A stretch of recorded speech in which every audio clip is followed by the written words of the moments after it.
Hey folks, welcome to the channel. Ever feel buried under a mountain of PDFs, research papers, or meeting notes? You're not alone. Today we're checking out Coral AI, a tool that promises to be your personal AI assistant for all your documents.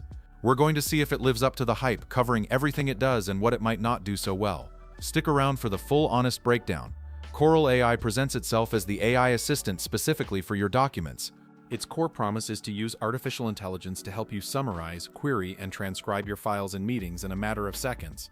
Beyond just extracting information, it can also generate new content from your uploads, like mind maps, presentations, and other materials, with a notable emphasis on providing a citation for every single response it gives you, which is a huge point for academic and professional integrity. The platform supports a wide range of documents, and users highlight its ability to process huge amounts of text, like a 900-plus page book in minutes, acting like a super smart AI-powered search tool for your own files.